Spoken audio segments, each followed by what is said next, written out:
safe.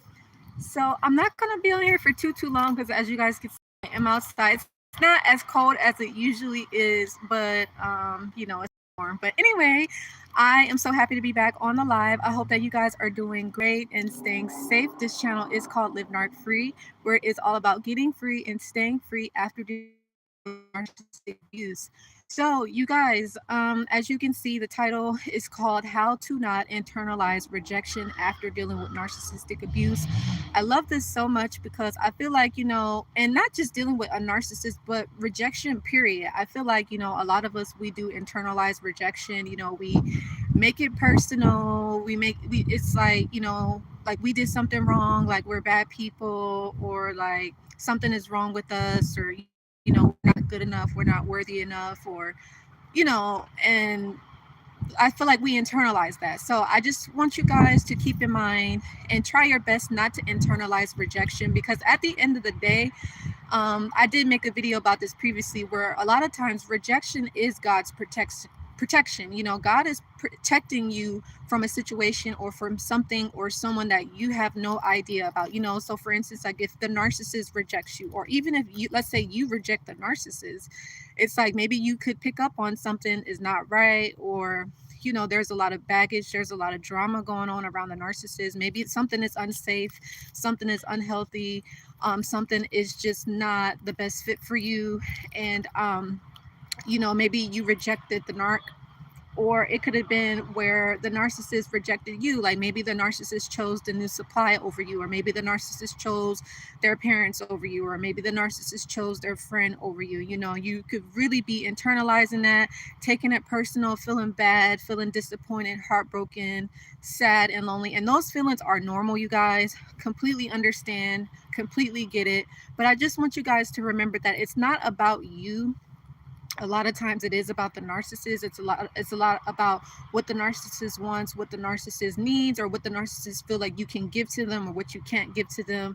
So try your best not to internalize it, beat yourself up too much, or beat yourself down too bad. I know that it could be easier said than done, and I'm going to make a video on this, but try not to abuse yourself by proxy. Again, as I said in the previous video, a lot of us, because we've been rejected, or people have said no to us, or people rejected us in some way, form, or shape, you could really be feeling down in the dumps, or just like, oh, I'm worthless, or oh, I'm a loser, or just really beating yourself up. And it's okay, you guys. I'm telling you, God can see people's hearts. God can see, good Lord, God can see what people are doing behind closed doors. God can see the narcissist's hearts. God can see toxic people's hearts, and you can't.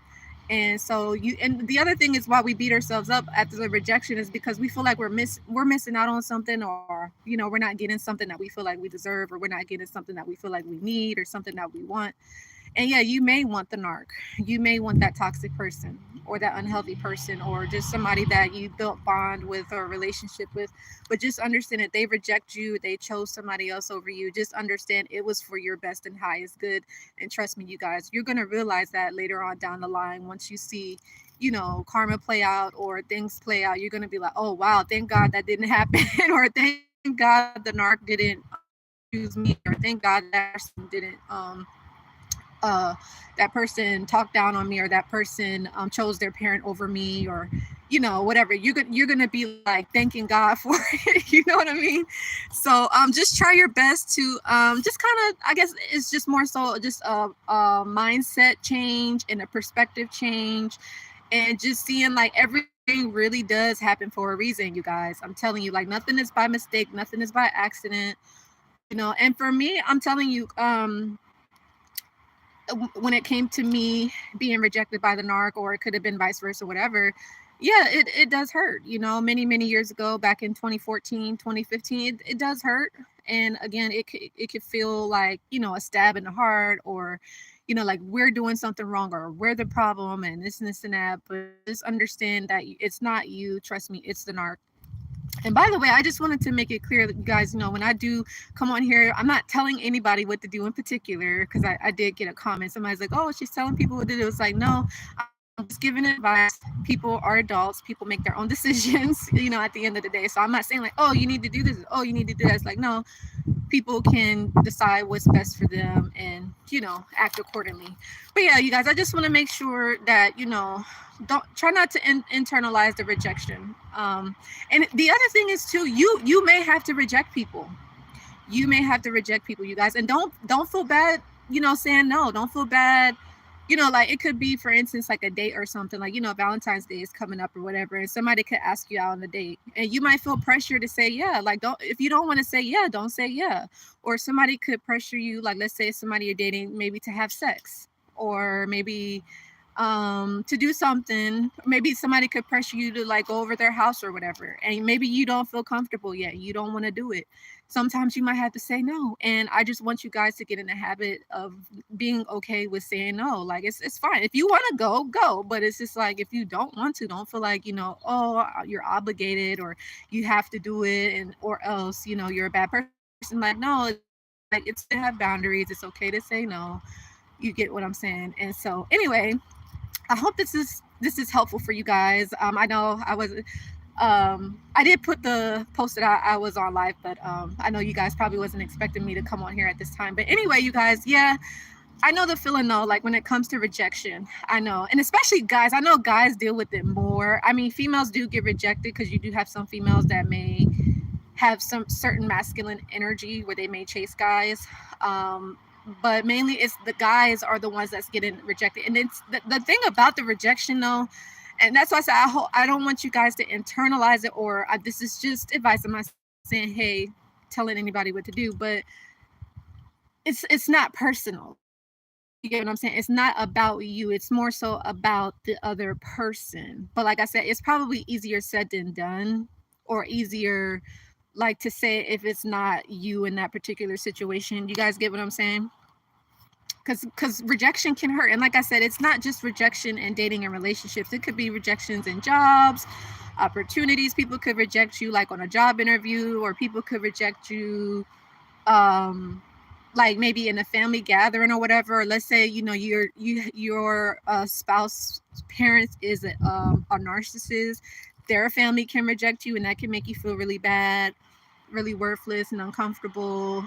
You could be dealing with that rejection. And again, you just have to accept when you experience rejection. I guess I'm saying all this to say you have to learn how to accept, move on, accept some things that you can't change. You can only change yourself, and you could just continue to pick yourself back up, work on your self-esteem, and connecting with people that are like-minded, because the people that are going to be for you are going to accept you. They're not going to reject you. They're not going to play games. They're not going to be manipulative. They're not going to be controlling and stuff like that, So, and what's the thing with toxic people or narcissists, a lot of them, they can't take no for an answer. So you don't want to be like that. You don't want to be the type of person where you're just like, oh, I can't take no for an answer, I have to win at all costs. Toxic. And it's just like, it is what it is. So, and like I said, I'm not telling anybody what to do. This is just my personal experience. And like I said, for me, how I overcame the rejection, like I said, I just realized I wasn't losing anything when it came to the narc. Only thing that I was losing was a person that was abusive, a person that was like an enemy towards me. So I had to realize, like, that person dealing with the narc, and even my aunt many, many years ago, they wasn't anybody that really cared about me. They didn't love me. You get what I'm saying? So it's like, am I losing anything, or anybody that really loves me or cares about me? You get what I'm saying? So hopefully that can help your perspective. But I'm gonna make a video though, talking more about trying your best not to abuse yourself, because like I said, when you get rejected, we tend to reject ourselves, we beat ourselves up, and then we kind of go on a downward spiral where we begin the self-hate, the self-neglect, the abandonment, and we just really treat ourselves really, really, really bad. So if that's you, just try to have compassion for yourself. Try to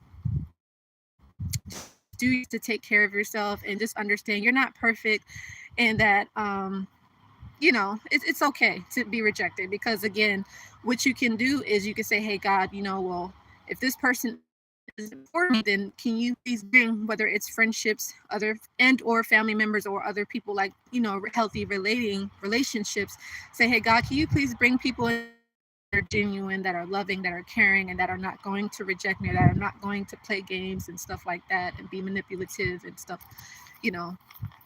So you just have to be mindful, but always, you guys build a relationship with God and all that good stuff. So anyway, I hope that this video was helpful and insightful. I know Valentine's Day is coming up, so I'm really excited for that. Hopefully you guys are excited. So anyway, give this video a like, share, and subscribe. Make sure that you do follow me on my Instagram and on my my Facebook page, like my Facebook page. So anyway, I love you guys so much, and I will see you all in the next live. Take care. Bye.